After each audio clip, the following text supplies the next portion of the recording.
Discuss about the various properties associated with colloidal solutions. Let us start with colligative properties. The values of colligative properties like osmotic pressure, freezing point depression, boiling point elevation are of small order as compared to values shown by a true solution.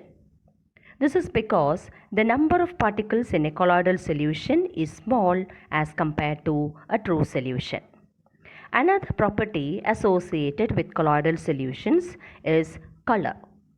The color of colloidal solution depends on the wavelength of light scattered by the dispersed particles, which in turn depends on the size and nature of the particles.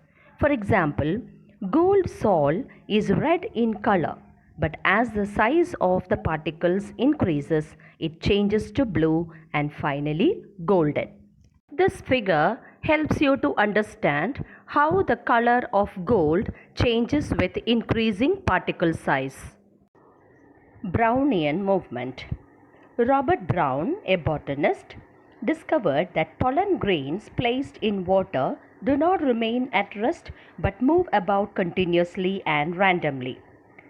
Later, this phenomenon was observed in the case of colloidal particles when they were seen under the ultramicroscope.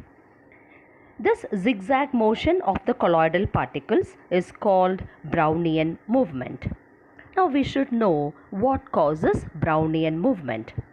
It is the unequal bombardment of the colloidal particles with the molecules of the dispersion medium that causes Brownian movement.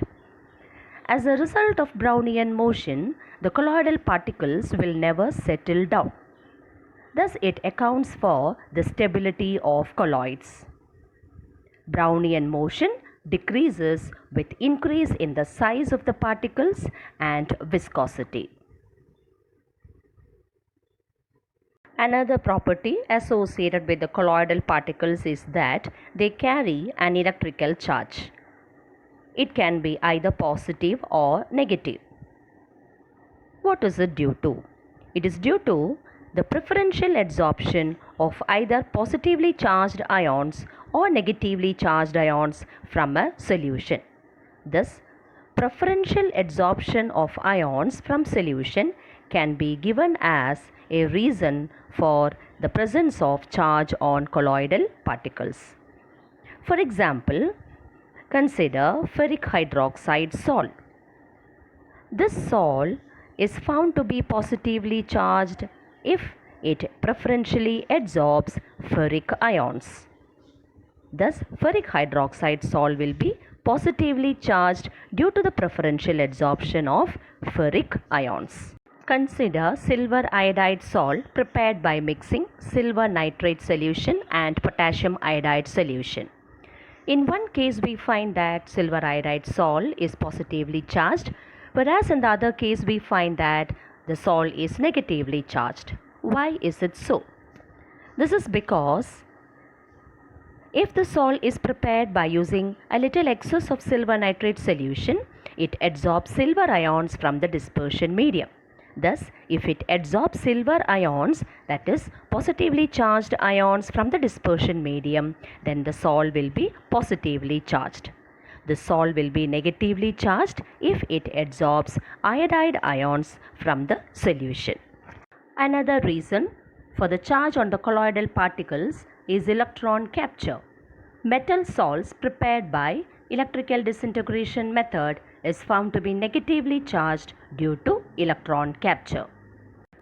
In this figure, you can find a colloidal particle which has acquired a positive charge due to the preferential adsorption of positively charged ions on its surface. This layer is known as the fixed layer. Adjacent to this fixed layer is the diffused layer of oppositely charged ions. The combination of the two layers of opposite charges around the colloidal particle is called Helmholtz electrical double layer. There will be a potential difference between the fixed layer and the diffused layer of opposite charges. This potential difference is known as electrokinetic potential or zeta potential.